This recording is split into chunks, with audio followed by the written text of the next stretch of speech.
muy interesante, muy importante, como todo en la palabra del Señor, pero a veces hay textos que no pensamos que puedan tener cosas para nosotros y el Señor siempre, a mí por lo menos, siempre me sorprende. A veces, como decimos en español, donde menos te lo piensas, salta, como es la liebre, ¿no? Salta la liebre cuando menos te lo piensas. Pues con la palabra del Señor a veces pasa eso, ¿no? Que de la manera más sorpresiva el Señor te sale al encuentro y te revela cositas. Y empieza diciendo el texto: por lo demás, hermanos, orad por nosotros, pero orad ¿para qué? Y aquí vemos algo muy importante de aquella primera generación de cristianos que nace en Jerusalén. Y no sé, hoy pedimos: Señor, bendíceme, Señor, ayúdame con la economía, con esto, con lo otro, que sí, está bien, yo no digo que no, pero qué diferencia con aquella gente, ¿no? Aquella gente lo que menos se preocupaba a veces era por su propio bienestar incluso. Y le dice a los hermanos: orad por nosotros para que la palabra del Señor corra y sea glorificada, así como lo fue entre vosotros. O sea, el apóstol le está diciendo a esa iglesia: poneos en oración para que la palabra de Dios sea glorificada y sea extendida. Yo no sé, hermanos, una de las cosas que creo que la iglesia de nuestro tiempo, en términos generales hablo, está fallando, y vuelvo a decir, hablo en términos generales, no digo que todos, porque dentro de la iglesia del Señor habrá grupos que a lo mejor sean más fieles en esto, pero estamos pidiéndole al Señor que su palabra sea glorificada y se extienda. Realmente estamos tomándonos en serio este tema, o a lo mejor incluso lo que nos pasa es que no nos preocupa o no le damos tanta importancia, no vemos que esto sea muy necesario, pero yo quisiera hoy hacer entender lo importante que puede ser esto, hermano, porque realmente la misión central incluso de la iglesia, ¿cuál es? A veces, muchas veces yo me acuerdo en la iglesia donde yo estaba en Alicante, se solía hablar mucho de la misión social de la iglesia, por ejemplo, de cosas de estas.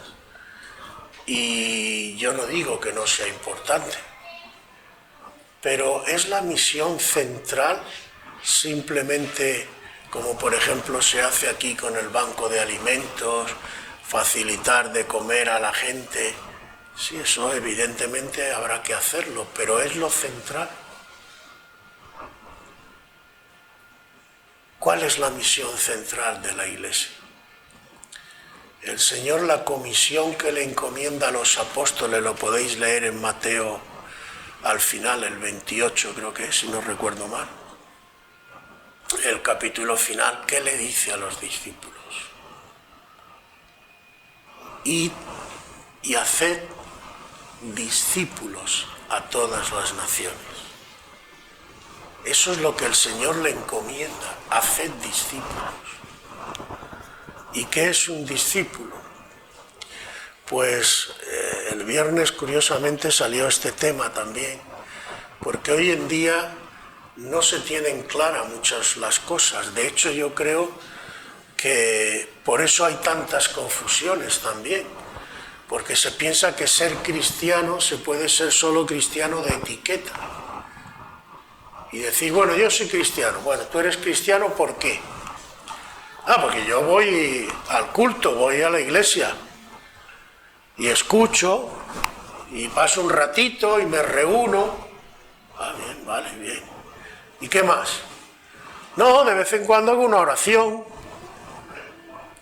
y me emociono mucho en los cultos y noto algo especial y canto y... Ah, sí, bueno, y ya está, ya, y eso te hace cristiano. Por cierto, cristiano, que algunos, hoy ya cada vez menos, hoy al revés, hoy parece que ser cristiano ya, y ahí a veces preguntamos por qué Dios permite persecuciones y cosas. Bueno, no voy a ser yo quien entre en lo que Dios permite y las razones, pero a mí me parece que una de las cosas que pone de patente cuando la gente es perseguida es quién de verdad ama al Señor, quién de verdad vive lo que habla y lo que se supone que es, y quién no, quién está por el interés o por lo que sea. Pero a veces pensamos que, como hoy también cada vez menos por todo lo que está pasando, pero hay quien tiene, por ejemplo, yo soy pastor, como si fuera un título nobiliario, no sé. Ya pastor se queda corto, ahora hay quien dice yo soy apóstol, el apóstol tal y el apóstol cual, como si tuviera pedigrí, ¿no? Y tuviera una especie de título. ¿Qué diferencia con el apóstol Pablo cuando dice en otra de sus cartas, vaya, mira tú por dónde, le dice a los corintios, vosotros os creéis que ya reináis, que ya estáis disfrutando porque sois cristianos, pero mira tú por dónde nosotros, los apóstoles verdaderos, los enviados del Señor, que es lo que significa apóstol, enviado, somos perseguidos, somos maltratados, somos injuriados, somos calumniados, a mí me han azotado no sé cuántas veces, me han metido en la cárcel. Vaya una presentación, un título de presentación. Y le preguntan, bueno, si el apóstol Pablo tiene mucha presencia, pero luego resulta... Y el apóstol Pablo no se corta ni un pelo, con mucho respeto, con mucho amor, pero le dice, vosotros sois la señal de mi apostolado. Vosotros. No toda la parafernalia que yo pueda hacer, ni los títulos, ni nada. Vosotros estáis en Cristo gracias al ministerio, al servicio mío. Vosotros sois la prueba de que yo soy siervo del Señor. Y además soy siervo del Señor no por mérito propio, ni porque yo valga mucho, sino que la gracia de Dios en mí es la que produce esto. No tengo ningún mérito, porque si hago lo que tengo que hacer, que es predicar la palabra y anunciar el testimonio de Jesucristo y anunciar a Cristo, lo hago porque me es impuesta necesidad, dice él. Y ay de mí si no lo hiciera, porque es algo que se me ha encomendado, es una misión que yo tengo. No tengo ningún mérito por hacer eso. La gloria es de Dios. ¡Qué diferencia, hermanos! ¡Qué diferencia espiritual entre muchas de las cosas que hoy vemos y cómo se comportaban los apóstoles del Señor verdaderos y cómo se comportaba la iglesia que estaban haciendo en muchos aspectos? También tenía sus cosas que ahora vamos a ver, porque ya empezaba, incluso recién nacida la iglesia, ya empezaba Satanás a obrar y ya empezaban a haber cosas que no tenía que haber. Pero Lo central, hermanos, es que al menos un núcleo, el núcleo naciente de los discípulos, tenía claro de qué iba la cosa. ¿Y qué era un discípulo en aquella época? Lo recordábamos el viernes. Hoy no lo vemos porque hoy estamos acostumbrados, de hecho no se llaman discípulos, hoy a los que están aprendiendo cosas se les llama alumnos o se les llama, bueno, hoy ya además hay quien va de oyente, ¿no? Y quien va no presencial a las clases, o sea, ya hoy tenemos de todo, ¿no? Pero en la época del Señor, cuando había un maestro, no solamente espiritual, sino en otros terrenos, también lo podemos ver en Grecia y todo esto, los filósofos, él era el maestro, los discípulos eran los que iban con él, no se reunían simplemente en un sitio, él les daba la clase y luego se iban. Por eso nos dice más de una vez en el Evangelio que los discípulos iban siguiendo a Jesús. Porque la forma de enseñar era que Jesús les daba la enseñanza que fuera, les daba la teoría, pero ellos luego tenían que poner en práctica lo que Jesús les iba enseñando. Tenían que practicarlo. Y así se aprendía. Eso era un discípulo. Y cuando tú vienes al Señor y le aceptas en tu corazón, tú aceptas ser discípulo de Jesús. Y escúchame bien, digo discípulo de Jesús, no discípulo de una iglesia, de una denominación, de un pastor o de cualquier otra cosa parecida o de un apóstol. Tú eres discípulo si en verdad crees en Jesús, le has aceptado y le has recibido y quieres vivir una nueva vida y entrar por la puerta estrecha, como hablábamos también el otro día, tú eres discípulo de Jesús. ¿Queda bien claro? A quien tú tienes que seguir y de quien tú tienes que aprender es de Jesús. Lo que pasa es que ¿cómo te enseña Jesús? ¿Y dónde está la enseñanza de Jesús? Bueno, la enseñanza de Jesús está aquí. Su palabra. Entonces, por eso es tan importante, hermanos, que su palabra se extienda y sea glorificada. Es más, si solo nos limitamos a decir simplemente, por eso muchas iglesias pasa también lo que pasa y todo lo que está pasando hoy. A veces convertimos la iglesia en una especie de club y hacemos reuniones y lo pasamos bien y tal. Pero si solo nos limitamos a eso, hermanos, no vamos a llegar a ningún sitio. Cuando nace la iglesia, los apóstoles les cuesta un montón, pero van predicando, van luchando contra incluso un mundo que hoy parece que estamos, no sé, sorprendidos de lo que está pasando, pero peor lo tuvieron nuestros hermanos cuando nace la iglesia. Hay películas que seguro que habréis visto de cómo cogían a los cristianos, familias enteras, las llevaban al circo, las torturaban, las mataban, los crucificaban. Ser cristiano cuando la iglesia nació era una profesión de alto riesgo. Te podía costar la vida. Y como dice el apóstol Pablo, a pesar de todo, y por cierto no tenían internet, no tenían medios muchos económicos, la mayoría, ya ves tú, los que escoge el Señor, ¿qué eran? Pescadores.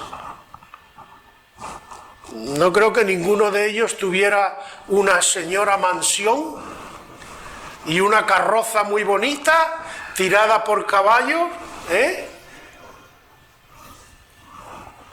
¿no? Casitas humildes, gente sencilla. El propio Pedro le dice incluso al Señor: apártate de mí, que soy hombre pecador, como diciendo yo, pero si donde yo me he criado y aquí que somos más brutos que un arao, pescadores, Señor, no te contamines conmigo. Pero el Señor lo llama, el Señor lo escoge, el Señor lo prepara. Y Pedro descubre muchas cosas. Y entre otras cosas descubre la importancia de la palabra de Dios. Porque la palabra de Dios es clave, hermano. Es más, nosotros en realidad deberíamos ser testigos ¿de qué? ¿De qué tengo yo que ser testigo? Según la palabra del Señor. ¿De lo bien que voy a la iglesia, de lo bien que cantamos o de otras cosas? Es más, lo dejo en el aire, pero yo me pregunto a veces, ¿por qué no acude más gente a la iglesia? ¿Por qué no hay más interés, quizás? ¿No será porque a veces estamos equivocando, los que estamos aquí quizás, la ruta por donde tenemos que ir o lo que tenemos que hacer? Y porque le damos una impresión a los de fuera también a veces que no es la que tendríamos que darle. Porque, permitidme que descienda un poco, en fin, es que quiero que me entendáis bien por dónde quiero ir. Si yo convierto la iglesia, que no es nada difícil, de hecho creo que hoy, desgraciadamente desde mi punto de vista, se da mucho. En una especie, como he dicho, de club, yo puedo hacer muchas actividades, intentar distraer a los jóvenes, hacerlo atractivo, permitir que se den fiestas en el local. Vale, todo eso, según y cómo también, porque otro de los riesgos que también creo que está pasando es la deriva que eso puede tomar. Pero eso, hermanos, sinceramente, eso no es imitar al mundo. Y no llegará un día incluso, como de hecho creo que está pasando, que mucha gente que viene a la iglesia, especialmente jóvenes, dicen, bueno, total, para hacer una fiesta aquí medio cutre, porque encima hacen fiesta, pero bueno, no tienen alcohol, no tienen otras cosas, me voy al mundo y en el mundo encuentro lo auténtico. Y ahí me puedo desmadrar, y ahí me puedo tal, y ahí puedo hacer un montón de cosas. Y entonces, yo puedo caer en eso. Y caer en el activismo, hacer grandes eventos. Y no me entendáis mal, no digo que no se haga. Pero si yo lo reduzco todo a eso, y eso además, vamos a ir un paso más, si eso realmente es la voluntad de Dios y Dios respalda eso, yo pregunto, ¿por qué entonces el cristianismo no se ha extendido más? Como sí pasó en la época primitiva, que nació de 120 personas y se extendió por todo el mundo conocido, llenó todo el Mediterráneo. Y eran 120 que además, si lo miramos, porque muchos de los 120 estaban solamente en el campo judío, ni siquiera salieron de Israel. Fue el apóstol Pablo y 3 o 4 más los que se movieron por fuera. Y el apóstol Pablo con otros 3 o 4 más llenaron del Evangelio, como él dice, toda aquella zona. Sin internet y sin nada. Ahora, ¿qué pasaba? ¿No será que el apóstol Pablo creía de verdad lo que predicaba? Y como lo creía de verdad, encima lo practicaba y daba ejemplo, como dice aquí. Dice,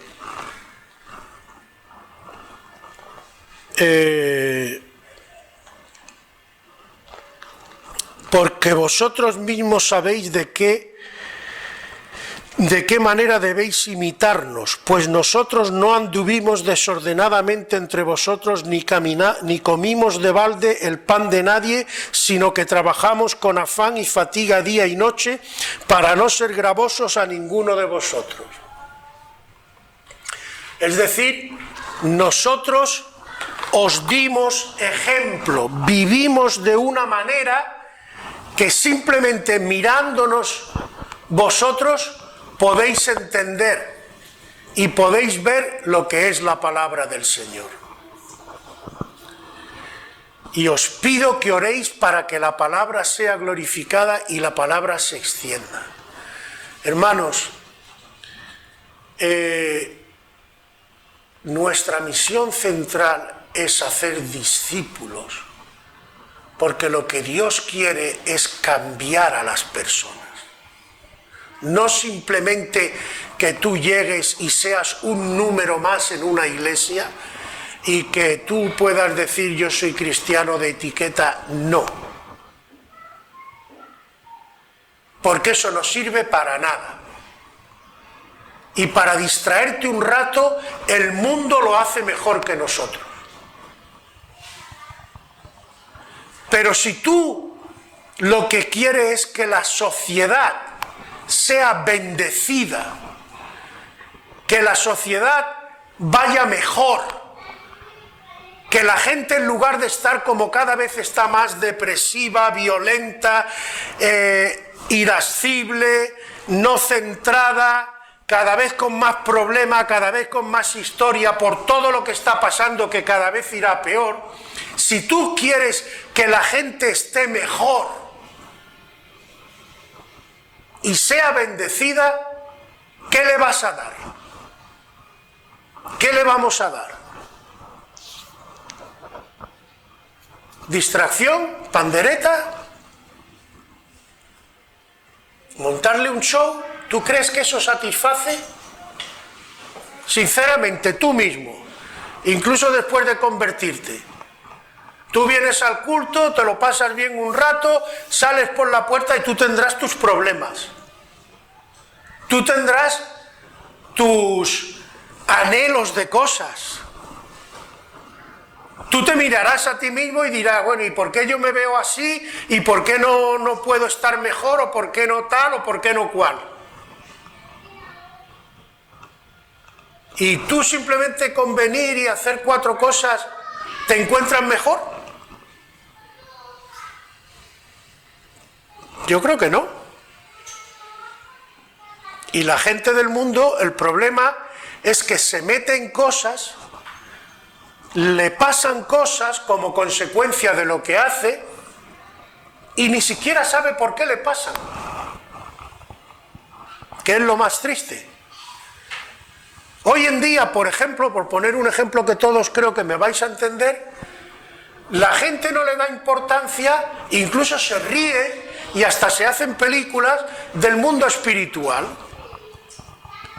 Y yo sé que en el colegio donde iban mis hijos cuando eran pequeños, a los niños se les permitía, en el mismo colegio yo me enteré de un caso que estaban jugando a la Ouija como si nada. Es divertido. Viene Halloween, les enseñan cosas espiritistas, satánicas, hablemos claro. Pero es divertido, los niños se divierten. Sí, se divierten y están comiendo algo. Pero eso que están comiendo es un veneno, porque la Biblia es clara, es veneno, y está entrando dentro, y está produciendo unos efectos. No sé si te has enterado de casos, pero seguro que hay casos. ¿A ti no te extraña, no te han venido alguna vez diciendo, ay, mi niño tiene pesadillas? ¿Cómo puede tener un niño pesadillas si se supone que un niño, si estuviera en un ambiente equilibrado, se supone que tendría que estar rodeado de amor, ver buenos ejemplos? ¿Por qué tiene un niño pesadilla? Ah, pero bueno, a lo mejor luego te enteras de que está viendo unos dibujitos donde salen zombies, salen vampiros, salen no sé cuánto, estás viendo dibujos malos o cosas de este tipo, y tú te preguntas que por qué tu niño tiene pesadillas. Examina lo que ve, lo que hace y lo que vive tu niño. Pero claro, cuando tú no le das importancia y crees que la Ouija es un juego, pero mira, el otro día me estaba acordando de una persona que conocimos, José y yo, y la conocimos precisamente porque era una chica ya, bueno, mayor, pero tenía un problema serio, y nos contó una anécdota que ella misma vivió con su marido y unos amigos. Ellos no conocían nada del tema espiritual, y entonces hicieron allí, se reunieron los amigos y hicieron una Ouija. Y claro, allí todos eran, no había ningún brujo, digamos, todos eran amateurs, es decir, gente que lo hacía por primera vez, por hacerlo, por divertirse. Y dice que se quedó ella helada cuando vio aquello moverse solo y señalar, y le hacía preguntas y le decía, te escojo a ti. Y se dieron cuenta de que ahí había algo real. Y ella se asustó mucho, porque ella creía que era un juego y el demonio se les manifestó de verdad. Entonces, claro, como decimos en español, cuando tú juegas con fuego, lo más probable es que te quemes. Pero claro, si tú no sabes con lo que estás jugando, es fácil que caigas. ¿Quién te enseña? ¿Quién te abre los ojos? O mejor dicho, ¿qué te abre los ojos? No, sí, ¿quién también? Porque la palabra de Dios es Cristo. Cristo es el Logos. Y Cristo, a través de su palabra, es el que te enseña, te abre los ojos de dónde está el verdadero peligro y de cómo tienes que conducir tu vida. Si tú quieres bendición, es lo mismo que también hay personas que todo lo confían, pastor, órame, porque tengo este problema. Bueno, yo puedo orar por ti, sí, y la oración es verdad que tiene poder, pero te voy a decir una cosa, que también lo habrás visto, muchas personas que salen un montón de veces a que oren por ellas y nunca se les quita el problema. ¿Qué pasa? ¿Que Dios es infiel? ¿Que Dios ya no tiene el poder que tenía antes? No, hermano. ¿Qué pasa entonces? Si hay una causa espiritual que es la raíz del problema por el cual te está pasando lo que te está pasando, por ejemplo, te pongo un ejemplo de la palabra que desgraciadamente también hoy está muy en día para que entiendas por dónde voy. Tú imagínate un hombre que viene a la iglesia y además tú lo ves y parece muy espiritual y tal, pero luego llega a casa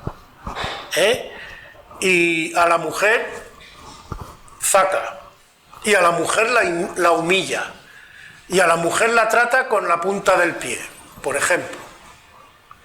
Y luego viene a ti, al pastor, y le dice: pastor, yo estoy pidiendo, necesito, qué sé yo, trabajo, porque me he quedado sin trabajo. Y el Señor no me contesta, ore usted por mí. Claro, a lo mejor el pastor las primeras veces no sabe nada, tú oras, pero aquello no chuta ni para atrás, ni para adelante, ni de ninguna manera. Y el propio pastor ya empieza a mosquearse, y si el pastor ora, pues el Señor empezará a darle cosas, porque Dios no va a dejar tampoco a su siervo. Y entonces, ¿qué va a pasar? Pues que de alguna manera el pastor se va a enterar de que éste maltrata a su mujer. Y entonces, cuando haya salido 3 o 4 veces, si el pastor realmente es un siervo de Dios y no pasa por encima de las cosas, cuando le venga le va a decir: ¿tú conoces un texto de la Biblia en Pedro que dice que los hombres sepan amar y dar honor a sus mujeres para que sus oraciones no tengan estorbo?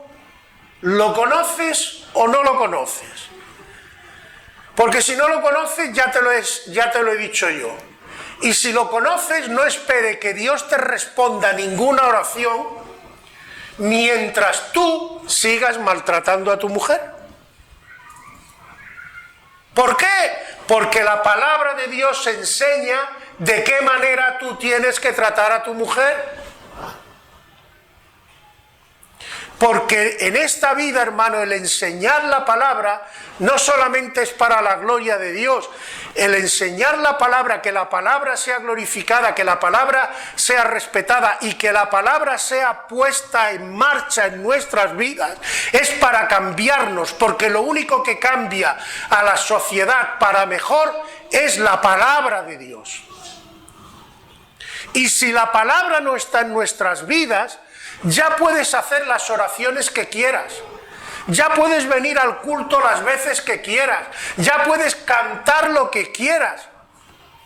Si la palabra no toma vida en nosotros, nosotros no somos discípulos, somos falsos discípulos. Lo dice así también la palabra.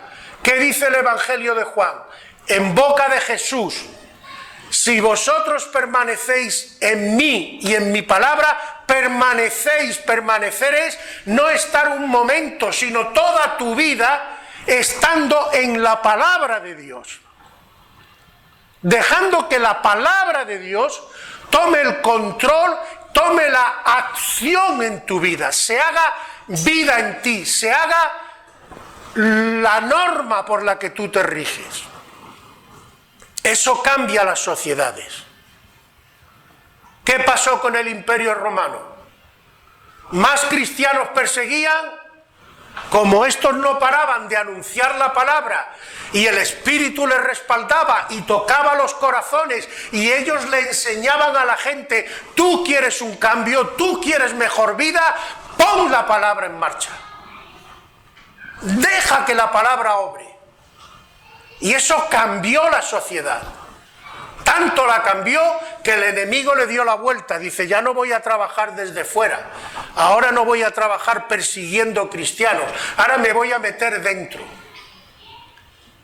Y dentro de la iglesia voy a trabajar para diluir la palabra. Para que la palabra no pueda tener el efecto que tiene que tener. Tengo que cambiar a sus maestros, tengo que cambiar a sus enseñanzas, tengo que torcer la palabra, tengo que ir por otro lado para que no pueda hacer ese efecto, porque si dejo que me cambie a las personas, estoy perdido. Les tengo que meter un espíritu religioso. Como muchas veces os he dicho, Satanás es malo, pero no es tonto. Sabe muy bien lo que tiene que hacer, te estudia, ve tus puntos débiles, ve de qué pie cojea, ve por dónde te puede seducir, ve por dónde puede hacerte tropezar y empieza a ponerte cositas. para que caigas. Pero la Iglesia, que se supone, fijaos qué versículo más tremendo hay, dice, la Iglesia es columna y baluarte de la verdad. Eso está escrito en la palabra de Dios. ¿Realmente somos columna y somos baluarte de la verdad de Dios? Hermanos, son palabras serias. Pero esa es realmente nuestra misión. Y además de ser un privilegio, porque tú no te gozarías de que la palabra de Dios se extendiera de tal manera que la vida de las gentes cambiara, y que en lugar de las fiestas, por ejemplo, aquí en Campello, en lugar de hacerla a ídolos y la gente que se emborrachara y tal, se hiciera una fiesta al Dios vivo? Hermanos, campelleros, vamos a darle la gloria a nuestro Dios, vamos a darle la gloria a Jesús. ¡Qué maravilla! Y en lugar de ponernos en borrachos todos y ir de esquina en esquina, vamos a abrazarnos todos, vamos a bailar juntos dándole la gloria al Señor y vamos a ayudar y vamos a bendecir a los demás. ¿No te gustaría una fiesta así? Sería algo maravilloso. Ah, amigo. Pero no. Tenemos que hacer discípulos, hermanos, y tenemos que tener claro que la palabra de Dios, además, cueste lo que cueste, y cuando la palabra de Dios te señala algo en tu vida que te escuece, pues, como dicen en mi tierra, el que se pica, ajos come. O sea que en lugar de quejarte y en lugar de tal, aparte que no sirve de nada.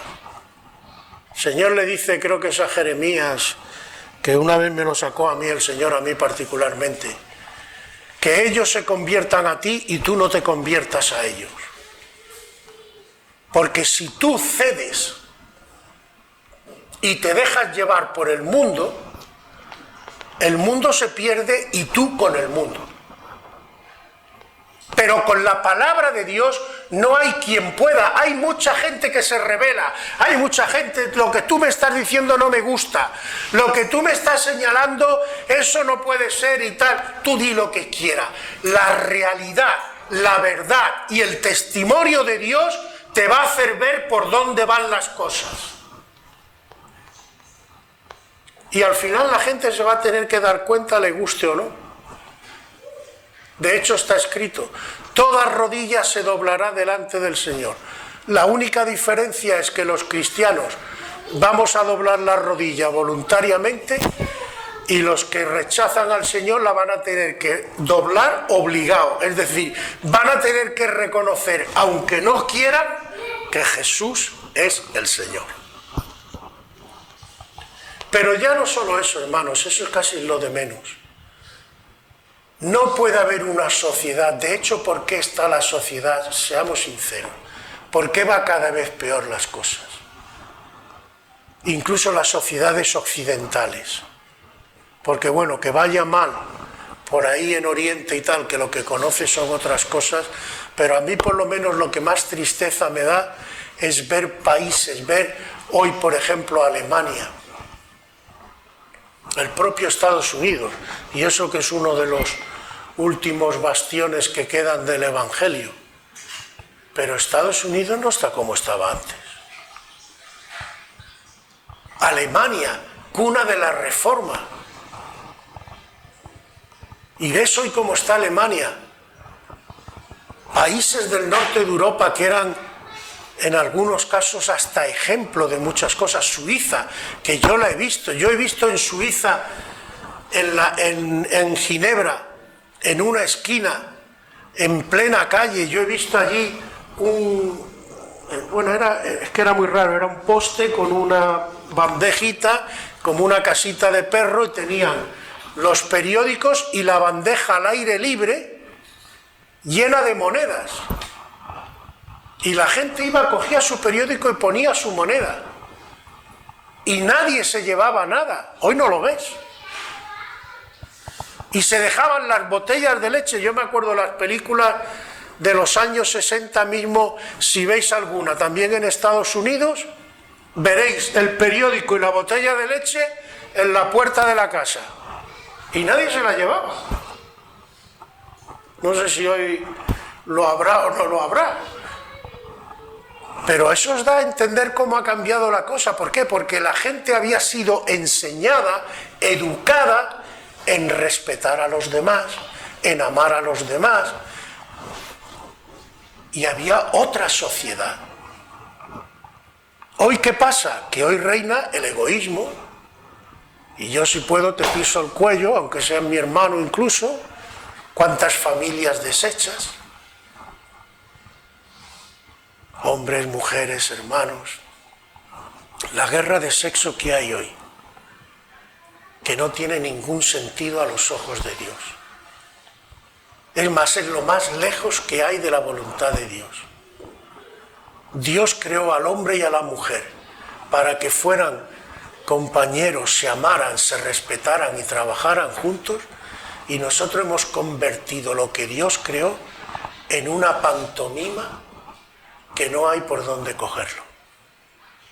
Lo más lejos de lo que es la voluntad de Dios. ¿Todo eso por qué? Porque en muchos casos ni siquiera conocemos lo que dice aquí. Y en otros casos conocemos la letra, pero no significa nada en nuestras vidas.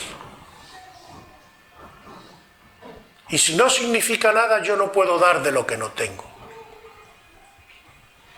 Y lo que yo doy, cuando doy algo que no significa nada en mi vida, y hablo mucho de la Biblia, ¿sabes lo que pasa?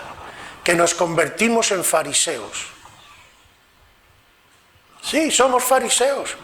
¿Qué era lo que le recriminaba Jesús a los fariseos? Sois como sepulcro blanqueado, víboras. Sí, tú ves un sepulcro, qué bonito, hoy qué lápida, qué no sé cuánto, que hay algunas lápidas que son auténticos monumentos, que son obras de arte. Ah, sí, pero quita la lápida y escarba, a ver qué hay debajo. Podrido. Pues así sois vosotros, fariseos. ¿Sabéis la letra de la Torá? Sí, pero ¿de qué te sirve? La Torá no forma parte de tu vida. Lo que forma parte de tu vida es la tradición de los hombres, mandamientos enseñados por hombres. Y torcéis la Torá y le sacáis las conclusiones que a vosotros os interesa. ¿Pero qué dice el mandamiento? ¿Qué te dijo Dios? ¿Qué es lo que Dios quiere para tu vida? ¿Lo vives? ¿Lo practicas? Amigo, eso es lo único que cambia vidas. Eso es lo único que cambia sociedades. Cógete ejemplos históricos, todos los que quieras. Lo único que cambia sociedades es cuando se pone en marcha de verdad la palabra de Dios. Cuando se tiene en cuenta. Y cuando la palabra de Dios se echa a un lado, la sociedad cambia. Y tanto es así, y voy terminando porque no me quiero alargar mucho más, que aquí nos pone un ejemplo de lo que hacían las iglesias en aquella época. Y después de decir que la palabra sea glorificada y que corra, que sea, ¿qué necesitamos en España y en el mundo occidental ahora mismo? Que la palabra corra, que la palabra se conozca, que la palabra se viva. Y eso cambiará nuestras sociedades, eso cambiará a la gente. Pero fiel es el Señor que nos afirmará y nos guardará del mal. Dice, bueno, para que seamos librados de hombres perversos y malos, decir, orad por nosotros para que el mal no pueda pararnos. porque dice también, porque no es de todos la fe, no todos van a creer, no todos van a aceptar, pero bueno, allá cada uno, pero que esos hombres no nos paren a nosotros, que esos hombres no puedan impedir que la palabra se extienda. Y tenemos confianza respecto de vosotros. Bueno, esa parte la saltamos y luego dice, pero os ordenamos. O sea, aquí el apóstol está ejerciendo su autoridad de apóstol y está dando una orden a esa iglesia. Os ordenamos, hermanos, en el nombre de nuestro Señor Jesucristo, ojo que esto va en serio, que os apartéis de todo hermano que ande desordenadamente y no según la enseñanza que recibisteis de nosotros. Es decir, en la iglesia de Dios tiene que reinar la enseñanza de Cristo. Y si a alguien no le interesa la enseñanza de Cristo, muy bien, ahí está la puerta. Pero aquí la enseñanza de Cristo. Desórdenes y vidas que vengan aquí y que digan, ay sí, yo soy muy del Señor, pero que luego maltraten a hermanos, critiquen y hagan y deshagan, eso no se puede dar. Y desde luego no os juntéis con ese tipo de gente. Dice, porque vosotros mismos sabéis de qué manera imitarnos. Es decir, vosotros sabéis cómo nosotros nos hemos comportado con vosotros. Tenéis un ejemplo. Nosotros, como dice más adelante, dice, versículo 9, no porque no tuviésemos derecho, sino por daros nosotros mismos un ejemplo para que nos imitaseis. Es decir, si nosotros hubiéramos querido, los apóstoles, podíamos haber vivido de lo que nos dieran en ofrenda porque estamos dedicados a la obra del Señor. Pero a mí me preocupa más daros ejemplo que vivir, aunque tenga derecho a ello, de lo que me dieseis de ofrenda. Porque lo que a mí me interesa es que veáis en acción, en vida, la palabra de Dios. Y la palabra de Dios es vivir en ejemplo conforme a la voluntad de Dios. Así que vosotros sabéis que nosotros, siendo apóstoles y teniendo derecho, hemos vivido con vosotros de una forma digna, compartiendo y trabajando para que la palabra del Señor sea glorificada. Fijaos qué diferencia con muchas de las cosas que hoy vemos. Porque también cuando estábamos con vosotros ordenábamos esto, si alguno no quiere trabajar, que no coma. ¿Mantener vagos? No.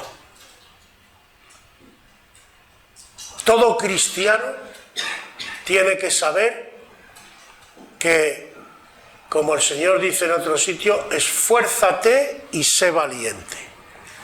La mayoría se queda con el sé valiente y se olvida de la primera parte. Pero el Señor dice las dos cosas. Sé valiente y esfuérzate. ¿Qué es esforzarse? Poner fuerza, poner ánimo, poner algo en algo. Es decir, no te sientes y que te lo den todo hecho.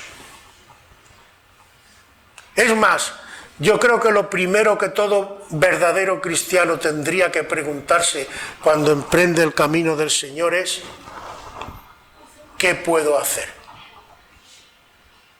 ¿En qué puedo ayudar? ¿En qué puedo servir? Y sin embargo, desgraciadamente, la mayoría de las veces lo que escucho es, ay, es que nadie me da esto, nadie me ama, nadie me tal. Bien, yo no digo que no tengamos que amar. Pero hermano, hermana, al menos tiene que llegar un día en que cada uno de nosotros digamos, ¿y yo qué puedo hacer para ti, Señor? ¿Y yo qué puedo hacer para ayudar a los demás? Porque esta es la voluntad de Dios, que sirvamos. Sino porque se nos llama siervos. Siervo viene no ciervo, el ciervo es el de los cuernos. Siervo es el que sirve. Si no sirves, ¿de qué te llamas siervo? Si te llamas siervo o sierva, es porque servirás en algo, serás útil en algo. Ahora, si tú lo único que vienes al culto, escuchas, te pasas un ratito, y como dicen en mi tierra, si te vi no me acuerdo, ¿qué clase de discípulo eres? ¿Qué pasa, que tú eres cristiano solo los domingos? ¿Y de lunes a sábado qué pasa? ¿Ya no eres cristiano? ¿Ya no puedes servir al Señor? Es que yo no soy como el pastor. Bueno, es que nadie te está pidiendo que sea pastor. Se puede servir de muchas maneras. Al menos hay dos cosas que todo cristiano puede hacer y que debería hacer. Una, orar, y la otra, dar testimonio a los demás. ¿Tú das testimonio a los demás? ¿Le hablas a los demás de que Cristo te ama y de que Cristo puede cambiar sus vidas? ¿Oras por ellos? ¿Oras por tu familia? ¿Oras por la gente de la iglesia? ¿Oras por tu pastor? ¿Oras por tu ciudad? Pues anda que no hay temas para orar en los que Dios te puede utilizar. Dice, porque oímos que algunos entre vosotros andan desordenadamente, no trabajando en nada y entremetiéndose en lo ajeno. Encima es que cuando no tienes una ocupación y no eres útil en las manos del Señor, lo que te vas a convertir, como dicen también en mi tierra, es un ave de mal agüero. Y termino, vosotros hermanos no os canséis de hacer el bien. Y finalmente dice algo importante, que dice, si alguno no obedece, bendiciones, no obedece a lo que decimos por medio de esta carta, a este señaladlo y no os juntéis con él para que se avergüence. Mas no le tengáis por enemigo, sino amonestadle como hermano. Es decir, no se trata de rechazarlo definitivamente, ni de despreciarle, pero cuando hay una persona que anda desordenadamente en la iglesia, de alguna manera le tenemos que hacer ver a esa persona, con amor, con cariño, pero tenemos que hacerle ver que no puede seguir así, que tiene que cambiar.